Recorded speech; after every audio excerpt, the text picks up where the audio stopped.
नमस्कार। हमारे चैनल वेदांत में आपका स्वागत है। दोस्तों, प्राचीन काल से ही सभी देशों की आम जनता ने धर्म को रहस्यों, चमत्कारों और अलौकिक घटनाओं से जोड़ा है। प्राचीन काल में लोग विश्वास करते थे कि बुरी आत्माएं ही सारी रोगों की जड़ हैं और इन शैतानों को भगाने के लिए प्रायः पुजारी बुलाए जाते थे। यहाँ तक कि आज भी सर्वत्र ऐसे लोग हैं जो शारीरिक रोगों के आराम के लिए पुजारी, सन्यासी या योगी की सहायता लेते हैं। यह प्रथा केवल अनभिज्ञ लोगों में ही प्रचलित न होकर पढ़े लिखे लोगों में भी है।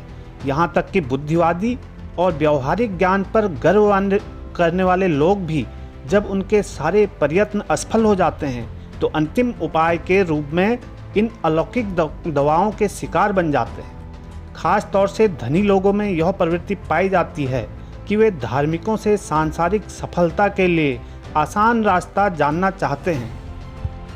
उनमें से बहुत से लोग अगर संभव हुआ तो यह जानने के लिए साधुओं के पास जाते हैं कि भविष्य में उन्हें किस भौतिक लाभ की उपलब्धि होने वाली है।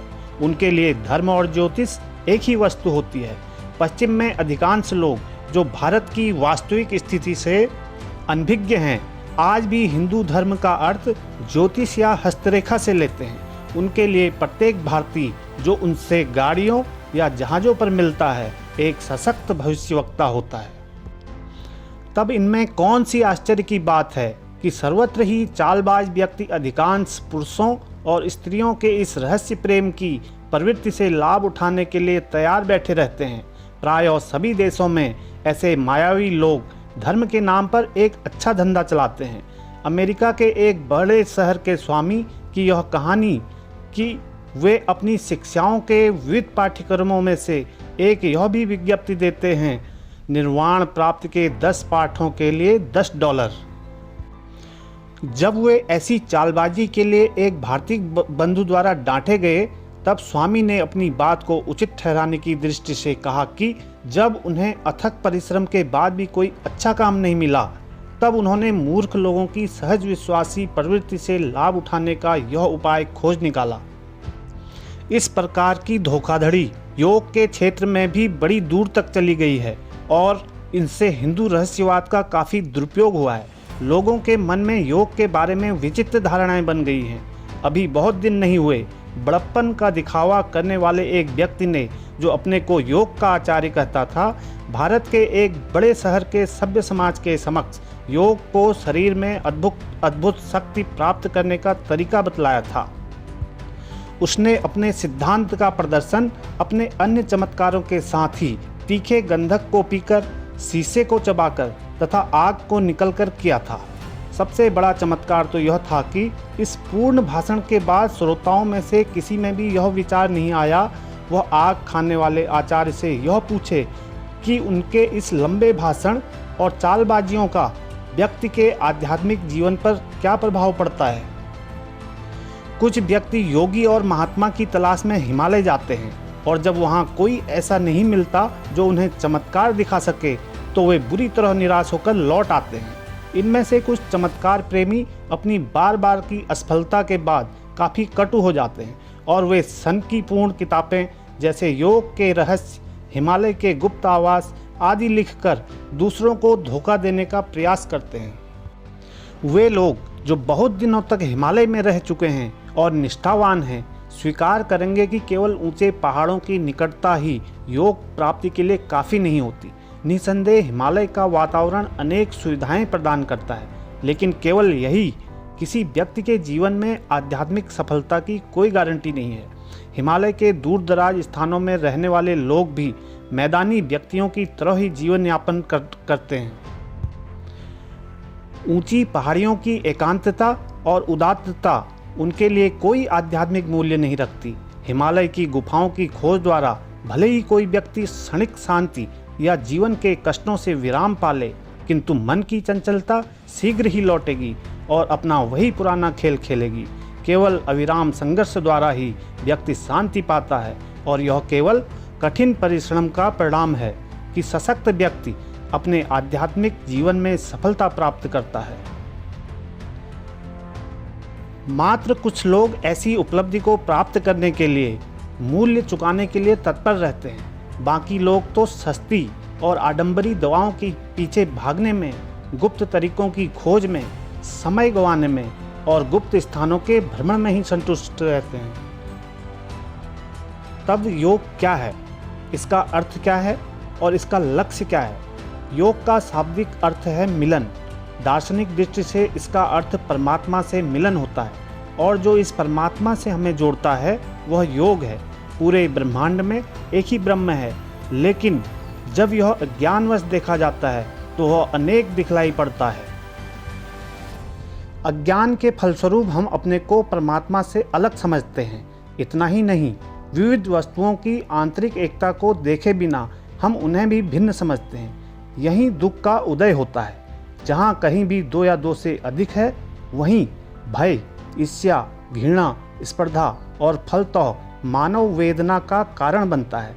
जहाँ केवल एक है, वहाँ कौन किससे डरेगा और घृणा करेगा। इस विश्व में जो कुछ भी हम देखते हैं वह केवल मैं और एकमात्र मैं है। मैं विचार भी नहीं कर सकता, क्योंकि विचारक और विचार दोनों एक और अभिन्न हैं। जब यह स्थिति प्राप्त होती है तब सारे मानव दुख दूर हो जाते हैं। ईसा के लगभग 2 शताब्दी पहले व्यावहारिक दृष्टि से योग शब्द का प्रयोग पतंजलि ने दार्शनिक मतवाद के लिए किया था, लेकिन सामान्यतः योग को एक तरीका कह सकते हैं जिसके माध्यम से कोई व्यक्ति अपने अज्ञान को, जो सारी विविधता का मूल है, दूर कर सकता है और इस तरह परमात्मा से एकता हासिल कर सकता है। यद्यपि परमार्थ दृष्टि में केवल एक का अस्तित्व है, तो भी यह पत्थर की तरह ही जिसे हम छूते हैं ठोस तथ्य है कि इस विश्व में बड़ी विविधता है। चाहे हम इस एक के बारे में कितनी भी दार्शनिक दृष्टि से क्यों न सोचें, हम वास्तविक जीवन में संबंधों के टूटने पर, रोगग्रस्त होने पर या फिर निराशा होने पर दुखी होते हैं। कभी कभी अपमानजनक शब्द, जिसका हवा की फूंक से अधिक कोई महत्व नहीं होता, हमारे मानसिक संतुलन को इस हद तक बिगाड़ देता है कि हम कई दिनों तक दुख का अनुभव करते हैं। कितना भी दर्शन इस दुख को दूर नहीं कर सकता, जब तक कि वह उन व्यक्तियों के अनुभवों पर आश्रित न हो जिन्होंने चरम सत्य या परमात्म तत्व को पा लिया है। इसलिए योग जीवन स्थिति को, जैसा हम इसे पाते हैं, स्वीकार करता है और हमें उन तरीकों को बतलाता है जिनके माध्यम से हम मानवीय सीमाओं से उबर सकते हैं। हमारे जीवन में प्रमुख तत्व हैं अनुभव, विचार और कार्य। इन सब का प्रेरक तत्व मन है। चूँकि यहाँ अनुभव तत्व है, इसलिए हम दुख का अनुभव करते हैं और सुख के पीछे दौड़ते हैं। अगर हम अपने अनुभवों और भावनाओं को नियंत्रित कर सकें और उन्हें उचित दिशा दे सकें, तो हम इंद्रिय सुख के बदले वास्तविक आनंद का अन्वेषण करेंगे और इस तरह उस आनंद की प्राप्ति करेंगे जो हमें शांति प्रदान करेगा। वह तरीका जिसके माध्यम से हम अपनी सारी भावनाओं को परम तत्व की ओर मोड़कर आनंद प्राप्ति कर सकते हैं, यानी भक्ति के द्वारा भगवान से संबद्ध हो सकते हैं, भक्ति योग कहलाता है। विवेक का वह तरीका जिसके माध्यम से हम उससे ऐक्य स्थापित कर सकते हैं या उसकी अनुभूति प्राप्त कर सकते हैं, ज्ञान योग या बुद्धि विज्ञान कहलाता है। अनासक्ति की कला जिसके माध्यम से हम अपनी क्रियाओं पर शासन कर सकते हैं और हम कर्म से संबंध रखते हुए भी कर्म के जाल में नहीं फंस सकते, वह कर्म योग या कर्म का विज्ञान कहलाती है। अंत में वह तरीका जिसके माध्यम से हम मन को नियंत्रित कर सकते हैं, जो सारे दुखों की जड़ है, राजयोग कहलाता है। इस तरह यह स्पष्ट हो जाएगा कि विश्व के अस्तित्व के मूल में जो निहित है उसकी उपेक्षा योग में कोई रहस्य नहीं है। यह भी स्पष्ट हो जाएगा कि योग की कला और उसके विज्ञान केवल तरीके हैं जो वास्तव में सहज, स्पष्ट और सरल हैं। यद्यपि उनकी प्रायोगिक सफलता केवल कठिन परिश्रम, अथक प्रयास और सतर्कता द्वारा ही प्राप्त की जा सकती है, तथापि कुछ पाखंडी लोग योग का दुरुपयोग वांछनीय कार्यों के लिए कर सकते हैं। लेकिन जो सच्चे साधक हैं, जो चरम सत्य को प्राप्त करने वाली दासता से मुक्त प्राणी हैं, वे अलौकिक घटनाओं और शक्तियों से विमोहित न होकर अपने पथ में रुकने के बजाय सीधे लक्ष्य तक पहुंचेंगे। दोस्तों, आज हमने जाना योग क्या है, अगली वीडियो में हम भक्ति योग के बारे में आपको बताएंगे। धन्यवाद।